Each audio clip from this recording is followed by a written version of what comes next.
CLAIR OBSCUR Expedition 33.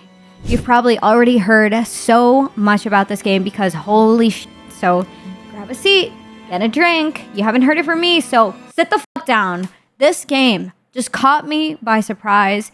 It's just incredible. I didn't even know it was a thing that was coming out, and it just came with no warning and no bullshit, and it absolutely took the world by storm with a really well fucking rounded story that had themes of loss, morality, coping with grief and shit, daddy issues, and a sense of impending doom that is just simply devastating. Interestingly enough, though, this contender for Game of the Year was only created by 30 or so developers. 30 people, which is absolutely fucking criminal. The reason why I'm opening with all of this is because this game merits the praise. I'm not a person that goes into every single new game, but thankfully someone in my community gifted it to me, and it straight up just surprised me so much. And the fucking soundtrack. But anyways, today we're ranking every CLAIR OBSCUR character by how dateable they are because I'm back on my and I'm clearly not okay, and neither are you, so if you're watching this, pack it up, people. Let's fucking go. Alright, so no secret, I will be discussing spoilers because I'm going to be talking about characters and their details, so if you haven't played this game or watched it or done something, just do it, okay? Just do it. Maelle. Listen, again, I don't want to catch a fucking case. I can't rank her because she is a child. Literally, she is a child. But I am going to talk about her as a person because I think she is a good character. As you know, in this game you get a fucking choice. A choice that I didn't want to make. A choice to have Maelle have her way or to have Verso have his. This girl, if she gets her choice, grows up to become a straight up fucking psychopath, okay? A psychopath that's forcing people to do things for her own enjoyment. If she doesn't become a psycho, you know, and you go down the other way, she might grow up to become a very chronically sad girl. Both of which are problematic. But anyways, she's still a kid. We can't rank her and we can't hold her to her immaturity. But anyways, I just want to talk about Maelle because I really like her. Thank you, bye. Maelle, I'm gonna have to put on D because she's a baby. She's a fucking child. Don't fucking start. I'm not gonna explain this. Just simply D. I did talk about her character a bit, but she's still undateable, unrankable. Thank you. Sciel. Okay, Sciel is unfortunately one of the more tragic girls. But who the fuck am I kidding? Who isn't? Everybody here is traumatized. No one's fucking normal except for Eskia, thank you. But Sciel is different. Her story is king horrible. She isn't a character that I particularly liked at first just because she was throwing herself at Gustave, and especially after he just had his moment with Sophie. But over time, I grew to love her, understanding her grief and what she's been through and why she is the way that she is. And she's actually such a complex character. I love female characters that are written like that. She is someone who has suffered so much personal fucking loss. I mean, everyone in Lumiere has, but when she lost her husband, she attempted to take her own life, and in that effort realized that she had lost her future child, which is just all in a single breath, bro. And that, folks, is a subversion of expectations because during the game she is all smiles and hope that everything will return to the way it used to be. But when that bomb is dropped, you realize just how much strength she really has. Sciel got to rock bottom and she got right back up to fight for her people and a future for Lumiere. But something about her character just stuck out to me, and it's her unbelievable fucking horniness. I have to say this. I have to bring this up. This woman is constantly looking for a dick appointment throughout the game, and it stood out to me that she makes moves not just with Gustave but with Verso several times. And I don't want to say that that's a bad thing. There's nothing wrong with a woman who is rigorous and persistent. I mean, you're looking at one, but I feel like it's become some type of coping mechanism for her. And here's why. Simply put, I said the sex word. Okay, sex releases endorphins. It's a moment of vulnerability that can release stress and both be empowering and gratifying. A distraction. So with that being said, she does seek connection, but I think she simply seeks flings. She wants casual. She even says it to Verso. Let's just focus on today. And by today, I mean tonight. She would use ya. Yeah, game. I want her to crush me with her thighs. So thank you for letting me be the watermelon. Well, would she be a good girlfriend? She doesn't seem like a strings attached kind of lady, just simply looking to get some, you know? Because truly in the back of her mind, no one is ever going to replace her dead husband or the hope that she could bring him back, because to her, he will always be the first one in her mind. She believes that they were perfect for each other. She even said that to fucking Verso before they had sex. So he might be gone, but his memory lives in her and nothing could ever replace that. I'm gonna put Sciel on B. Why? Because she isn't open to a long-term relationship. She doesn't want you in a serious manner. Verso inquires her for that and she's just like, let's just have a fling or whatever, because really in her heart, the first man will always be her fucking husband. And honestly, rightfully so. So my girl goes on B. Verso. Verso is like a Krispy Kreme donut. Not because I want to eat him all glazed up and oiled, but he is the epitome of very yummy, but very bad for you. You don't want to eat a Krispy Kreme every day because that shit is just too much sugar. And let's go into it. Verso might be extremely talented, gifted with the power of Riz, a good listener, sweet, a good friend, but Verso has been living with a lot of baggage, a lot to deal with. I mean, this man has been alive for so long, living in the circumstance of his conditions, but is it fair to say that I feel like he's done absolutely no progress? Like, does anybody else see that? I mean, you've got your set of problems. Either you can work on that or decide to spend decades at a time doing a whole lot of fucking nothing. And I say this not because I want to find something to hate on him for, but simply because he is still very guarded and secretive in his way about what's going on. He isn't quick to open up or transparent with people around. No, just he keeps his baggage at the expense of others and he keeps it at the door. Verso literally let my baby boy Gustave fucking die to keep his secret alive, which is genuinely such a turnoff. I'm sorry, but all of that grief could have been avoided, especially since he claims to care very deeply about Maelle, which I think he does. I just think he cares about his secrets and his problems more. So Verso's issues, especially with the ending, leave us to interpret that once he's given a choice, he is ready to go.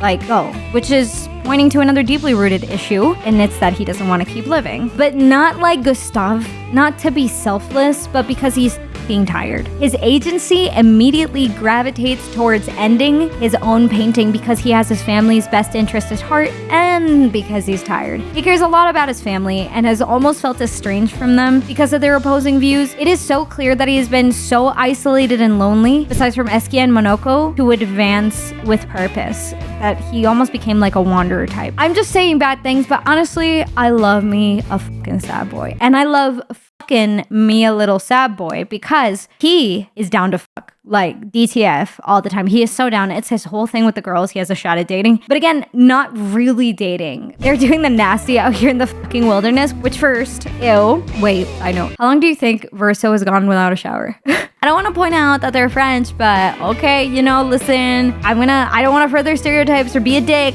but I went to France once and I have a vivid memory of a very handsome man smelling a lot like garbage. I don't know.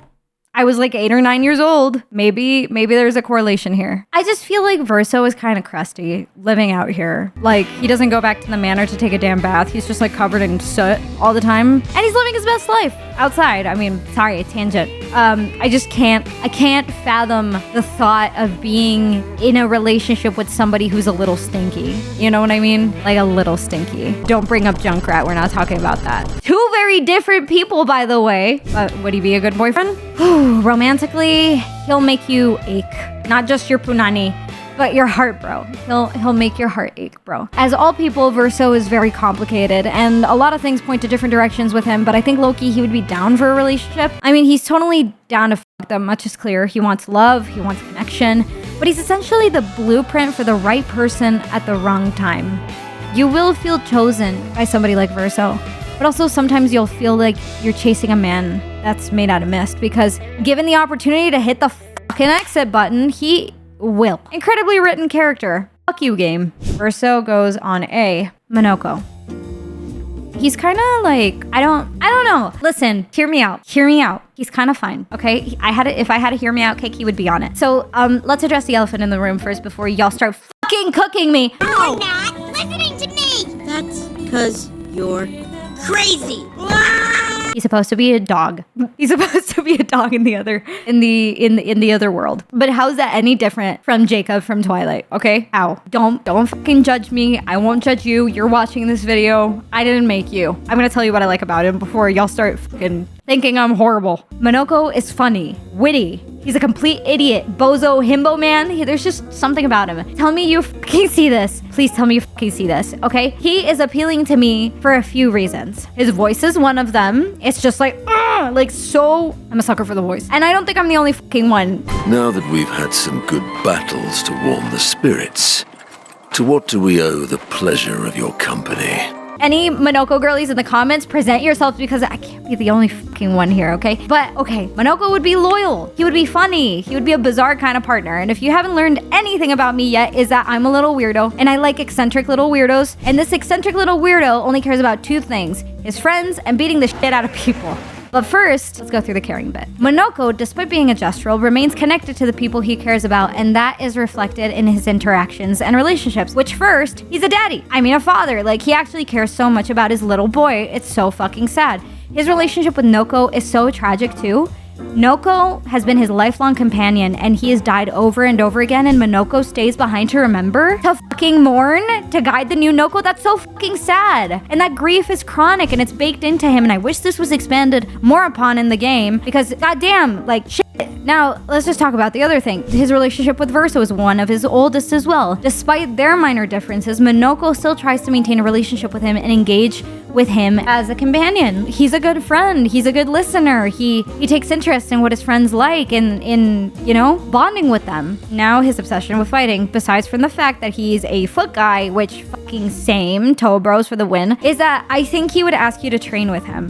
Because he believes fighting alongside someone is a form of bonding. You'd have to be okay with that, but he's just my funny little guy, okay? Would he be a good partner? Maybe. If you want a soul bond with a wooden stick man, I just like that he's goofy and silly and cute. He would definitely care a lot about you, of course. He's capable of forming deep emotional bonds, and also his relationship wouldn't be sexual because then you get fucking splinters in your coochie. Thanks. Monoco goes on A. I'm gonna put Monoco here. It's a good spot, okay? Because I'm conflicted about this one, even though he is my hear me out. Monoco is very much dog friend energy vibe. Like, maybe he'd be down to be in a relationship. There is no indication that he would be. I mean, a bunch of people fucking ship him with Verso and shit, but here's to hoping that this character that has expressed no need for anything romantical would be romantical. So if he were to be a partner, he would go on A. Lune. If I get shit for the way that I just pronounced your name, take it up with the fucking complaints department. It's at the corner of my closet. Thank you. Luna is an interesting one to describe. She was my pick out of the bunch to romance, and I'll tell you why. She stuck out to me. Just from all of the characters, they're all very unique in their own ways, but something about the sciencey types, it just gets me going. I just have a boner for the analytical ones. So Luna is a person that has been deeply pressured her whole life. Horribly so. She was born into a household where research and proving herself were a part of her daily. Her parents were very well-respected scholars, and out of her siblings, she was the only one who took after her parents. So imagine just growing up in an environment where the whole MO is to fix their broken world. Of course, she became really sharp, or she became really driven, because she carries the weight of the work of her lineage on her shoulders, and that's made her more serious. And her parents are kind of fucked up. Their last message to her were, she will carry our work, or whatever the fuck they said, which is, what the fuck? So of course it's made her more serious and more focused, but I think that people often misinterpret her in ways because at a glance she can seem cold, but I straight up wholeheartedly believe that this girl cares way too much. And that is why I'm drawn to characters like this. This girl is just too stressed to let anything distract her. She essentially works like she's got the fate of everyone on her shoulders. She had to live in an environment that is always looking for improvement, and so maybe she sees it as a reflection of herself. Because even after outliving her parents, she decided that their mission is hers now. Not because she wants it. I mean, I just think she feels obligated to carry on their work. She wants to fix the world, and that's what makes her so lonely. She isn't quick to trust Verso, or anyone for that matter, and maybe it's because she doesn't feel seen. It's like she values her self-worth simply based on her achievement and success. But once Verso rolls up and starts to get to know her and fucking throws the riz at her, she loosens up and she becomes less guarded. And I think that's partly in due to her curiosity about new people. This girl treats everything like science. So would she be a good girlfriend? It's complicated because she would be a good girlfriend once you break through the walls. I think she would be an extremely devoted partner from what we've seen, but you'll have to live with the truth. Luna is married to her mission first and foremost, but once that mission is fucking gone, fucking hell yeah, dude. She'd probably go and pursue her passions, her music. She could be happy, and I think there's room for love in there somewhere where she's happy. I don't know. Lune is gonna go on A. Gustave. Gustave is dynamic and complicated. I have to also state that I thought that he was being played by Robert Pattinson the entire time. I mean, just fucking look at the difference. It's uncanny. I love you, Charlie Cox, but damn, I just really think a lot of people felt the same way about this. I don't know if they just took his face and put it there, but whatever. Besides the confusion and the huge boner that Robert Pattinson tends to give me, Gustave is best boy. And I'll tell you why. I mentioned dynamic earlier, and that is right, because from the very beginning, he shows us how much he cares about everything. He's not only well-read, well-spoken, hardworking, but he is deeply emotional. He's a very smart individual and has worked his whole life for the betterment of Lumiere after the fracture as an engineer. And a very talented engineer at that, but he isn't all brains. He wears his heart on his sleeve. And no, he's not all lovey-dovey. It's his actions, actually, that matter. Gustave, the more I've broken him down, is deeply emotional, and it shows in his multiple relationships. He's not only a big brother figure to Maelle and nurtures her, but is also a parental figure to his group of apprentices. I think his most major telling factor, though, is his relationship with Sophie that we get a glimpse of at the very beginning. Which, by the way, what a fucking way to start the game. Like, fuck you game. I don't even know anything about these people and I'm already sobbing. What the fuck, game? That's not fucking fair. It's not fucking fair. Sophie and him, from what we were able to tell, were in a pretty strong relationship. Strong enough that they remain friends after their separation. And through some context clues, we get to find out that they separated, not because of falling out or because they hate each other or some stupid bullshit, but because they wanted different. Sophie and Gustave differed in one crucial thing, and that was their opinion on having children and bringing children to Lumiere. That only makes it fucking worse because you just realize that all this man wanted was to be a father, which now I fucking understand is even worse because that's why he takes younger people under his wing. Like, fuck you, game. Fuck you, game. Gustave wanted a family. Not just in the abstract, not just the idea. Like, this man fully imagined himself teaching his kid to read. And that's so sad, bro. Like, this whole fucking concept is murdering me. He saw peace through fatherhood. But Gustave, despite being such a loving individual, is such a tragic character. Almost like he needs the people that he loves to survive and values that over his own life, which honestly, who doesn't? Because when it's time for the expedition, everyone gets absolutely fucking nuked at the very beginning, at the loss of everyone he loves, he attempts suicide. And I don't think this is talked about enough when talking about his character, but it's so significant because eventually you get to his progression when he's on the expedition and at the drop of a fucking hat, ready to sacrifice himself at any time. And we're all just being cucked by Sam Fall into believing that he would survive. Again,